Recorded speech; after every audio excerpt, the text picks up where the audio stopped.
Hello, hello, hello. It is me, RM Punk, and this is the Punk Wrestling Podcast, Raw Review Edition, where I will give you what I thought of Monday Night Raw. Spoiler, not too bad, not too bad. But before we get into the details, give this video a like, hit that subscribe button, and share with your friends. Thank you very much. Every little helps. So we'll get into it, shall we? All in all, it was an alright show. There was some really good moments. The first hour was fun, and it sort of tailed off as we went along with a few certain segments just killing it for me.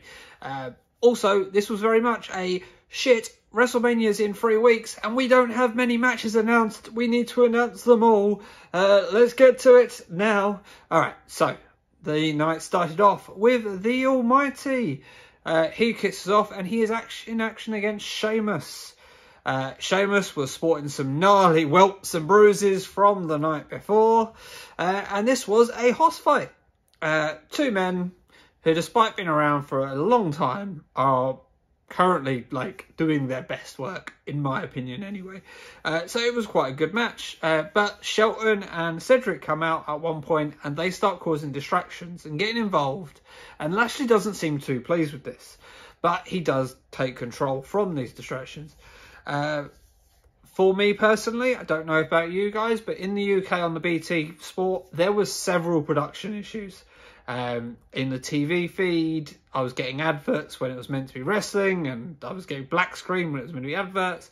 It was very strange. So if I miss anything for the US people watching, I do apologise. Maybe you can fill me in on what I missed. Anyway, so when we come back from break / cut of screen and stuff, Lashley was in control and Cedric tries to cause a distraction again, so maybe that Lashley can cheat or something. And Lashley's like, what are you doing? Not now, get out of my way, you don't need this, go away. And Sheamus rolls up Lashley but gets a 2. But this does give Sheamus the upper hand. He hits beats at the Bodhrán and diving clothesline to the outside and a diving clothesline back in the ring, and he hits the pump knee for 2 as well. He misses the Brogue Kick. Cedric causes another distraction and Lashley hits the big spine buster and the Hurt Lock for the victory. So this is very much that Lashley really didn't want them there. He didn't really need their help, and he won despite them. So this is interesting where this could go, but we do get a thing. But after the match, Cedric and Shelton continue beating on Sheamus, and Lashley's still like, alright, whatever. Drew makes the save, stares down Lashley, and they are jaw-jacking with each other, daring. Drew's like, come on, don't need to wait till Mania, come on, hit me, I'll give you a free shot. And MVP's like, no, this is business, wait till WrestleMania. Backstage, the Hurt Business are, Lashley asks, what was that? It was a one-on-one match. Didn't need or want your help. And MVP is like, don't you understand? You've tarnished the legacy of Lashley, the image of Lashley, by making it look like Lashley needed your help. And that he couldn't beat Sheamus one-on-one, but he can. He is the Almighty. And MVP asks, what are they going to do to make it up for him? And we find out later that they will challenge Drew to a handicap match. We get a quick recap of all the Bliss Randy stuff. That's sort of the main event, is that Randy's going to summon the Fiend. Okay, fine. But next up we have Asuka, who is in action, and she is facing against Peyton Royce. We get a recap of Peyton's Raw Talk promo, which kind of set this up, really. And this was a very good match. Peyton got quite a lot of offense in. There was lots of counters between the two. It was very good match. Asuka hits a German and a knee for 2. Asuka goes to the top rope, misses the drop kick. Peyton gets 2 from a move, but Asuka gets code breaker, hits 2. Peyton hits a nice double stomp onto the back of Asuka, which gets another 2. But then Peyton is complaining to the ref, distracted from the action, and Asuka locks in an armbar, which she transitions to the Asuka lock for the submission victory. But before Asuka can celebrate, this is my brutality. It's time, finally. Rhea Ripley is here. Asuka looks shook.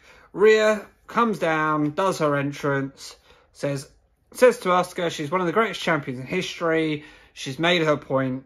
The last that Rhea saw, Charlotte was out here challenging you for a championship when Asuka was off injured. But now Charlotte's not here. She is recovering from COVID.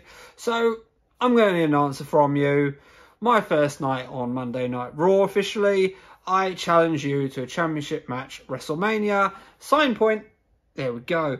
Asuka responds in Japanese. Says that she is not ready for Asuka. But she accepts. So, this was good. I'm glad that Rhea's straight into the title picture. I have no doubt that Charlotte will get involved and make this a triple threat within the 3 weeks, as long as she's clear to return. But yeah, it was nice. It was a bit too smiley for me. Like, Rhea was all smiles, Asuka was all smiles. Part of me is like, Rhea should have just come down, slapped Asuka, hit a big move on her, and then pointed at the sign. But with 3 weeks to go, I suppose you just have to get to it, don't you? But no, it was good, and well, I'm intrigued. Interested. So Adam Pearce is with Drew backstage, and he asked a quick question about why Drew saved Sheamus after all the beatings that they've been giving each other. And the basic message from Drew was, yes, he's a prick, but he's my prick. You know, there's still respect there. And so Pearce says that Hurt Business challenged him to a handicap match. And this doesn't seem very fair, but before he knocks it down, he thought he should ask Drew what he thinks. And Drew says, thinking about this, it doesn't seem like a very good idea, but I'm not one for good ideas, and da-da-da. And he says, how about if, I'll agree to the match if I win, then they are barred from ringside at WrestleMania, then it is just me and Lashley one-on-one. And Pearce agrees, says that is a done deal, so we will get that. Like I said, this was a great first hour. I enjoyed all of that. Out comes The Miz and Morrison for Miz TV. Alright, okay, here we go. Okay, so Miz is switching his attention back to Damian Priest and Bad Bunny. Talks up Bad Bunny musically a little bit, but then it's like, who do you think you are? Come in here. Being on Raw, you know, you're giving Miz no respect, giving us no respect. 2-time Grand Slam champion, moans that they're not on the WrestleMania poster. You know, Bad Bunny's just a musician who hasn't been on Raw for a minute, and he's featured on WrestleMania. Quick recap of last week, and he says, let it be a lesson to all non-wrestlers. They can't just waltz in and walk all over us. Drum roll, they world premiere of their new song next week, Hey Hey Hop Hop. And we get a preview of this song with Miz and Morrison in bunny suits for part of the music video. I needed this, honest, this was great, yeah, I was so happy. Anyway, The Miz challenges Bad Bunny to a match at WrestleMania, and I'm all zapped out of the energy I had from the first hour. I thought this was going to be a tag team match at Mania. Like, give Priest the big WrestleMania match, make him, like, you know, putting Priest over in this match. And now Priest is just going to be at ringside. I don't like that. Not a fan of that at all. But anyway. But before that, we have Miz versus Jeff Hardy straight after the segment. And Jeff says, you know, we know how this goes. Morrison's going to help. Da da da. You can't beat me by yourself. If you're a real man, you'd do this on your own. And Miz obliges and sends Morrison away. Miz was in control earlier this match. Hardy gets a bit of vintage stuff in there. Hits a second rope splash for 2. Goes for Twist of Fate, but it's countered. Miz rams Hardy into the ring post and hits Skull Crush finale for the win. After the match, Bad Bunny smashes the guitar over the back of Miz and accepts the WrestleMania challenge. So, this match was nothing special. Hardy really feels like he's slowed down a bit at this point. Like, I love Jeff Hardy. I've always loved Jeff Hardy, but it just feels a bit slow here. I think he could be coming towards the end of his run. It's just not hitting for me. But the Miz winning here is the right move because of the WrestleMania stuff. But yeah, I wasn't, this whole thing was a filler that I didn't need, a WrestleMania story I'm not interested in, and I just did it. So we get AJ and Omos backstage. Riddle drives by on a scooter and says, "Hey Skipper." That was pretty much the segment. But AJ is facing Kofi next, and that's why. So AJ has a promo in the ring. He hypes the tag team title match at Mania for a bit. It'll be Omos's ring debut, and Omos is going to bury them, and we can't lose, etc., etc. The New Day come out, and you know, you saying you're going to bury us, like you got buried in the Boneyard match. And Kofi does weird accents, and he's like, you say you must, you know, you say you're going to beat us, but to beat us, you must first be a team. And all I see is a wee man who commands the giant man. If Omos teams with AJ, it will bring Omos down. AJ's like, don't listen to them, don't listen to them. I found you. And Kofi's like, found him? Like, you don't even know him. And they start asking AJ questions. What is his favourite colour? AJ responds red. Omos is like, well, it's mauve, actually. And what's his favourite ice cream? It's vanilla bean. And Omos goes, peanut butter caramel or something along those lines. And then, you know, Kofi asks, well, what's all right, okay, you don't even know him. What's his favourite wrestler of all time? And AJ's like, well, me, the femoral one, of course. And wrong again, it's Andre the Giant. This was a fun little segment. Omos was struggling to stop from laughing throughout this segment. New Day is obviously too much funny for him. But yeah, and then we get a match. AJ versus Kofi, and this was a good match, unsurprisingly. As usual, Omos just being there creates distractions, but Kofi does get the best of it early on. Styles counters Trouble in Paradise with a massive flying kick, sort of Cantona style kick of his own. A calf crusher from AJ, but Kofi is able to make it to the ropes. AJ drop kicks the knee after, you know, goes for the phenomenal forearm, but Francesca causes a distraction. So Xavier, playing on the old trombone, causes a distraction. AJ then says Omos after Xavier. He goes for the forearm again, but Kofi hits SOS for the 3. So this was nice stuff. This feud is not a feud I'm particularly like, woo. To me, it's like they sat in a creative meeting just before Fastlane, saying, right, we've got to work out who's going to be where at WrestleMania. And they got like through the main names, and we're like, we don't know what we're doing with AJ or the New Day, and these are big names for us. Oh, we'll just put them together in a tag team match. We'll give New Day the titles, and then they can feud. That'll work. Yeah, we'll do that.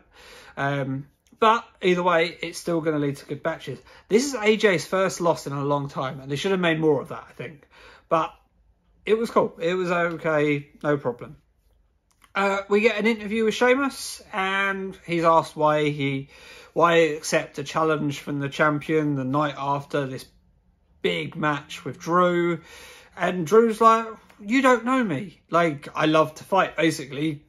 Ripping off Finlay, you know, he loves to fight. And talks about Drew a little bit, says, you know, it's respect. Like, he still can't stand the ground that Drew walks on, but there's clearly some respect there. He didn't ask for his help, but respects that he did. Riddle interrupts, driving around on his scooter, making broom broom noises. No, I am not kidding. He was going broom broom. And then he starts asking questions like, have you seen the Loch Ness Monster? Which is Scottish, by the way. Asking whether leprechauns are real. So Sheamus hits Riddle with the scooter, and Riddle asks if it was something he said. Alright, well, we've seen this feud before. I'm not overly excited about it, but it gives Sheamus something to do. They all have good matches, so okay, fine, whatever. I've seen it, but alright, cool, done. Next up, we get Drew versus Cedric and Shelton Benjamin. The lights are going out. Oh no. I'm prepping for my Kane entrance, can't you see? Anyway, Drew is dominant in this match. Hits a massive back body onto Cedric, and it stomps the fingers of Shelton. He looks for the Claymore early, but Cedric pulls Shelton out of the ring. Drew considers the offense. Back in the ring, Cedric makes the blind tag, and that leads to the Hurt Business taking over for a little bit as we go to break. And back from break, Hurt Business are still in control, using quick tags and double teams. The Glasgow Kiss, though, that fires Drew up, and he cleans house, throwing Cedric all over the place. Man, that guy can bump. He hits a Claymore on Shelton and hits a massive Claymore on Cedric. That looked like he got run over. And he wins. So Drew wins, beats the former tag team champions, and they will now be barred from ringside come WrestleMania. Backstage, MVP is with Cedric and Shelton, and basically is like, let me get this right. You tried to help the Almighty when he didn't need or ask for your help, and then you try to make it right by fighting Drew McIntyre with a 2-on-1 advantage, and you still lose. And on top of that, you can't. And then, as he's about to do, like, Lashley then gets in his face and is like, since you two couldn't get the job done, I'll find someone who will. Enters the losers locker room with Ricochet, Lucha House Party, Drew Gulak, Tozawa, and Humberto Carrillo, who I haven't seen in a while. I actually had to look up who it was. And he's like, any of you want an opportunity? You want a chance? Take Drew out before Mania, and I'll give you a title opportunity. All right, that could be fun, watching the jobbers chase after Drew. Yeah, it was a weird sort of thing. Lashley doesn't want help, but he's angry that he can't have help. Okay, all right. Next up, we get Mandy and Dana versus Nia and Shayna once again. Naomi and Lana are on commentary for this, and Reggie is accompanying Nia and Shayna to ringside, to the dismay of Shayna. And Reggie's just flipping around in this match, really, really showing off, doing several flips on his way down the ramp. And we get a recap of his shopping trip with Nia for some reason. And Shayna, throughout this, is just fed up. As the match gets going, Nia and Reggie are still chatting and leaving Shayna high and dry early on. Nia's in with Dana, and Reggie starts arguing with Mandy, and then he rolls into the ring and starts showing off for Nia, doing more flips in the ring. There is just fighting and distractions all over the place at ringside. Nia hits the Samoan drop onto Dana for the win. And Nia is celebrating with Reggie, and Shayna's at the back, just like, hello, I'm here, and like comes through them and lifts her arm up. You know, all right, okay, let's carry on with that. It was all right. There was nothing there. I'm not. Alexa, backstage segment, she's in her playground, and she has a message for Randy. She's still here, and so is he. You can't always get what you want, but tonight I'd be careful what you wish for. Let me in. It was simple, to the point. Fine, happy with that. Next up, we have Elias, Shane McMahon and Jackson Riker in the ring. We get a recap of Sunday stuff with Elias and Strowman. Shane says the match will happen once his knee's healed. Says that Elias didn't get the job done. Elias interrupts and is like, I didn't have time to prepare. You didn't tell me about it, anything like that. And Shane's like, never interrupt me again. But he says, you do have a point, though. You weren't able to prepare, which is why tonight you've been given the opportunity to prepare, and we will have the rematch tonight. They then sing a duet together. Braun is stupid. No, that was the core of the message there. They finish the song before Braun, it doesn't get interrupted. Braun comes out after the song's finished. You know, nice Braun. And says, get these hands. In the match itself, Braun's dominant.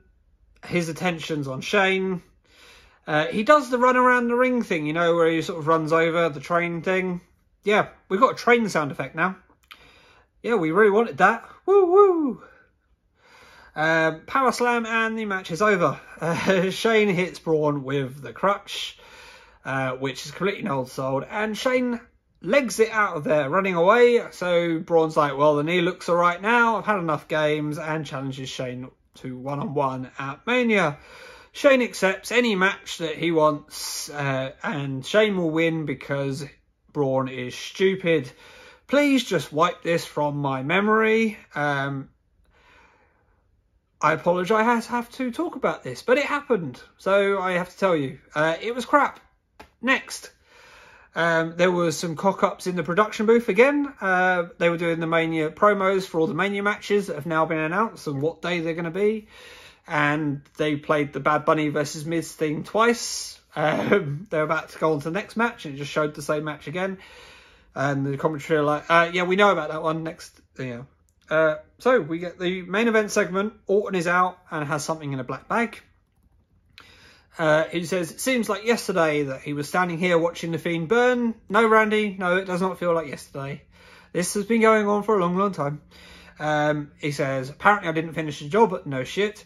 Tonight I will finish the job. No more Fiend, no more Alexa, no more bullshit. All right, no more bullshit, right? Yeah, I don't believe you. Alexa comes out. She has a Jack-in-the-Box in her hand. She says, I told you to be careful for what you wish for.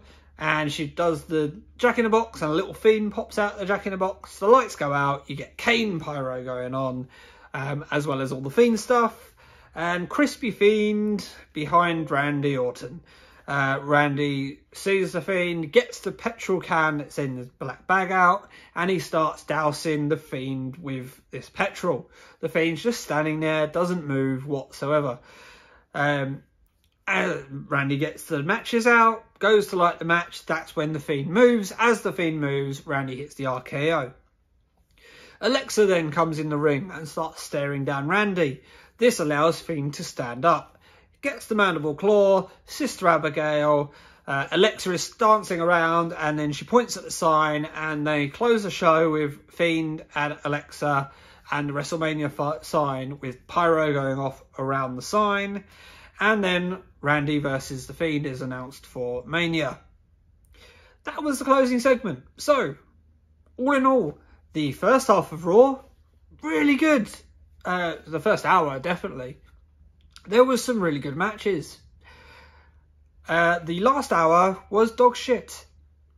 So I hope you enjoyed the show. Please don't forget to like, share and subscribe. And I will see you all soon. Good night.